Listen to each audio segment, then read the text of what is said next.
28 জানুৱাৰী 2013 বাংলাদেশ ভ্ৰমণৰত তদানীন্তন গৃহমন্ত্ৰী সুশীল কুমাৰ সিন্ধেৰ সৈতে বাংলাদেশৰ গৃহমন্ত্ৰী মুহিউদ্দিন খান আলমগীৰৰ বৈঠক। এই বৈঠকতে দুয়ো দেশে এক গুৰুত্বপূৰ্ণ আলোচনাত অংশ লয় আৰু ইয়াৰ পৰিণতিক্ৰমে স্বাক্ষৰিত হয় ইণ্ডিয়া বাংলাদেশ এক্সট্ৰাডিশ্যন ট্ৰিটি অৰ্থাৎ ভাৰত বাংলাদেশ প্ৰত্যাৱৰ্তন চুক্তি।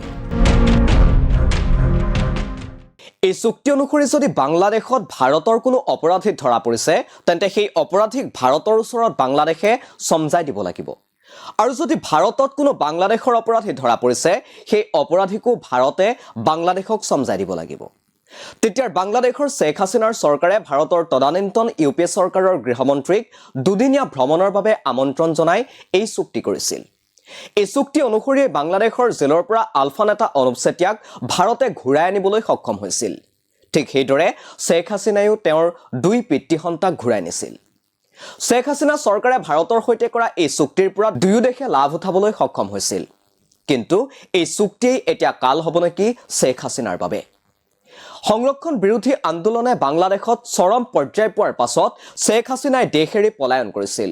সেই দিনটো আছিল 5 আগষ্ট 2024।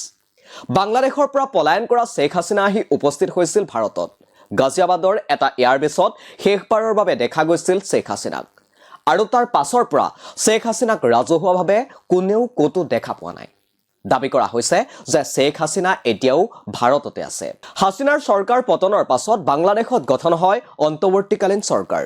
মহম্মদ ইউনুছ এতিয়া সেই অন্তৱৰ্তীকালীন চৰকাৰৰ মুৰব্বী। এই চৰকাৰে এতিয়া হাছিনাক ঘূৰাই বিচাৰিছে কিয়নো হাছিনাৰ বিৰুদ্ধে ৰুজু হৈছে কেতবোৰ অপৰাধমূলক গোচৰ। হত্যা, অপহৰণ, আনকি দেশদ্ৰোহৰ গোচৰো ৰুজু কৰা হৈছে একালৰ বাংলাদেশৰ হত্যাকৰ্তাগৰাকীৰ বিৰুদ্ধে। যিহেতু প্ৰত্যাৱৰ্তন চুক্তি অনুসৰি যিকোনো ব্যক্তিক দুয়ো দেশে তেতিয়াহে ঘূৰাই দিব যেতিয়া তেনে ব্যক্তিৰ বিৰুদ্ধে অতি কমেও এবছৰ বা তাতোধিক গুৰুতৰ শাস্তিযোগ্য অপৰাধৰ গোচৰ থাকে। আৰু কেৱল এই শাস্তি এখন দেশৰ বাবে নহয়, দুয়োখন দেশৰ আইন ব্যৱস্থাতেই থাকিব লাগিব। যিহেতু হত্যা, অপহৰণ বা দেশদ্ৰোহৰ গোচৰত ভাৰততো এবছৰৰ অধিক সময়ৰ বাবে শাস্তিযোগ্য। সেই হিচাপত ভাৰতে এই চুক্তি অনুসৰি শেখ হাছিনাক বাংলাদেশৰ হাতত গতাই দিবলৈ বাধ্য।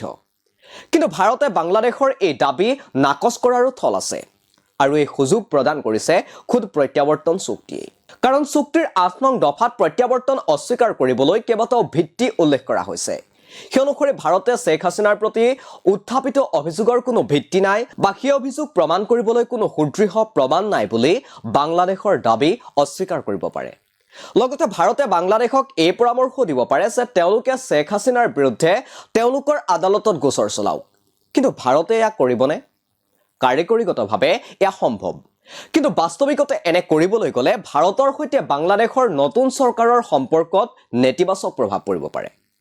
পৰৱৰ্তী সময়তহে অৱশ্যে লক্ষণীয় হ'ব বাংলাদেশৰ এই দাবী ভাৰতে মানি লয় নে নলয়। আপোনালোকে চাই আছিল দি ক্ৰছ কাৰেণ্ট আৰু ইয়াৰ লগে লগে ষ্টুডিঅ'ৰ মজিয়াৰ পৰা মই অৰিন্দম বুঢ়াগোহাঁই বিদায় লৈছোঁ। ধন্যবাদ।